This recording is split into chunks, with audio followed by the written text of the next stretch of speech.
Dans quelles circonstances vos parents ont quitté Haïti?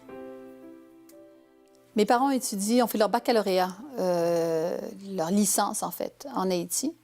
Ce qu'on appelait la licence en Haïti. Ils ont fait 2 bacs chacun. À 21 ans, avec leurs 2 bacs en poche, ils ont été en France parce que ma mère était boursière. Mon père est parti avec de l'argent qu'il avait épargné.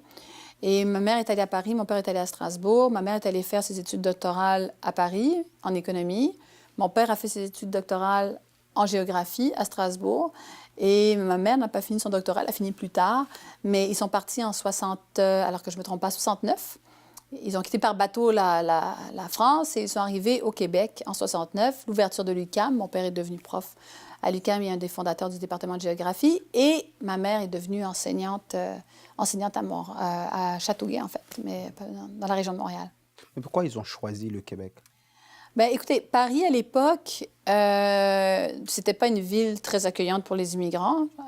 Et mes parents ne voyaient pas comment ils allaient réussir leur vie, ne voyaient pas comment le Paris de l'époque ou la France de l'époque allait leur laisser la place nécessaire pour s'épanouir. Et très vite, ils se sont dit, on n'a pas d'avenir ici, il faut qu'on aille dans un endroit qui va nous permettre d'être tout ce que l'on peut être. Et il y avait l'Afrique à l'époque, plusieurs pays africains recrutaient. Oui, et ma mère était plus ou moins intéressée par l'Afrique. Par contre, au Québec, on parlait français. Et elle se disait, mais pourquoi pas le Québec, on va essayer. Elle avait une cousine germaine qui était installée ici. Puis il y avait la sœur de mon père également, je pense, qui était venue faire un passage à Sainte-Justine. Donc, ils ont dit, mais pourquoi pas le Québec? Ils se sont essayés. Et puis ils ont beaucoup aimé tout de suite. De Québec. Ils ont beaucoup aimé leur arrivée. Il faut dire qu'à l'époque, on accueillait aussi les personnes diplômées à bras ouverts.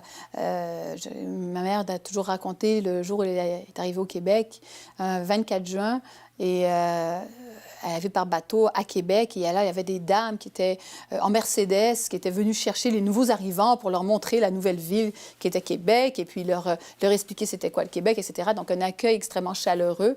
Et ils ont connu de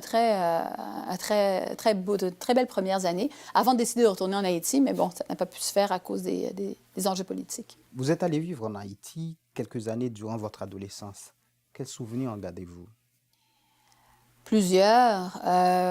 D'abord, je dis souvent que je suis devenue québécoise quand je suis arrivée en Haïti parce que j'ai découvert, en fait, que j'étais pas haïtienne, que j'étais d'origine haïtienne. Hein? C'est pas la même chose. Je suis arrivée dans le pays de mes parents, finalement, qui n'était pas mon pays. Et donc, une culture très différente. Tu vis dans un pays qui est loin d'être méritocratique, en fait, qui est l'opposé d'une méritocratie. Un pays difficile, un pays éminemment attachant. Avec ma famille qui était là, j'ai adoré vivre avec ma famille. Un pays qui a aussi, tu découvres aussi l'histoire d'Haïti, tout ce qu'Haïti a fait pour l'humanité, choses qui sont très méconnues, très peu de personnes savent toute la contribution qu'a eu Haïti sur le reste du monde. Et c'est malheureux, mais bon, moi je ne suis pas une personne qui reste dans le malheur et le pessimisme, alors je me dis, c'est une opportunité en fait que de faire connaître cette histoire, de dire qu'Haïti, au-delà du fait que c'est la première république noire, etc., mais de dire comment elle a influencé comment elle a su influencer toute l'Amérique latine, en fait, dans son émancipation. Comment elle a su influencer le sud des États-Unis dans l'émancipation des esclaves et au niveau du sud des États-Unis. Donc, il y a eu une contribution énorme au sein de cette humanité, mais qui en parle? Qui le sait? Peu de personnes le savent. Peu de personnes savent qu'il y a eu un génocide haïtien en 1937. Il y a beaucoup de choses que les gens ignorent et je crois que c'est un autre devoir que de faire connaître cette histoire. Donc, est-ce que vous sentez, en retour du Québec, vous sentez que vous étiez un petit peu déraciné quand vous êtes retourné au Québec? C'est sûr que l'identité, on a une seule identité, on a plusieurs appartenances. Mes appartenances sont multiples. Alors, évidemment, j'ai des appartenances haïtiennes, par définition, québécoise, canadienne, montréalaise. Je suis une femme, je suis une mère, je suis ingénieure. Alors, il y a toutes sortes d'appartenances. Est-ce que j'étais déracinée? Je pense qu'il m'a fallu revenir ici en essayant de m'ancrer dans quelque chose.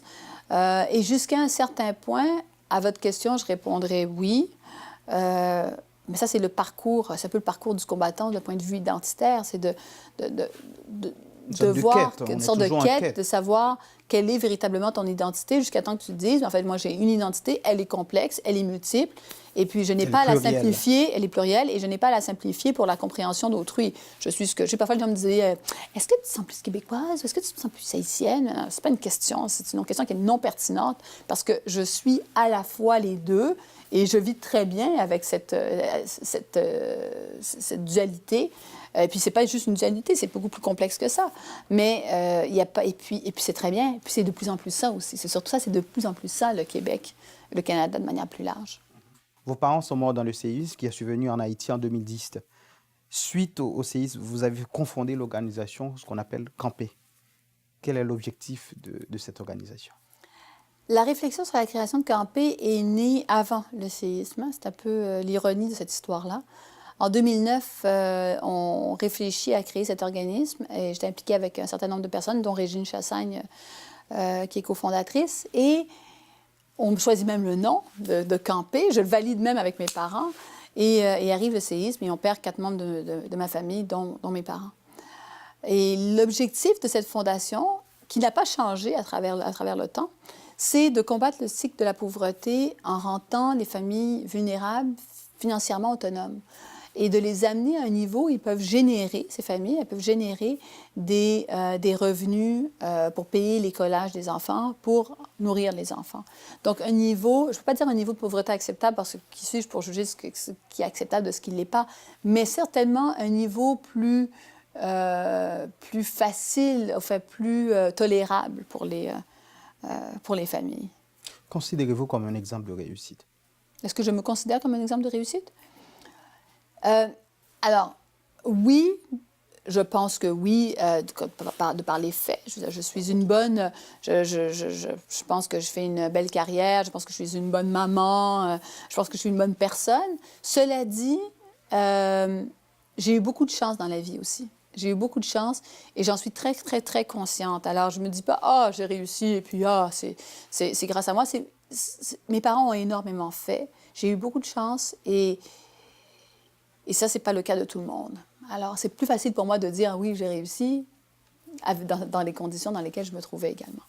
Si vous aviez un message à passer aux jeunes de la communauté haïtienne et ceux issus de l'immigration, qu'est-ce que ce serait?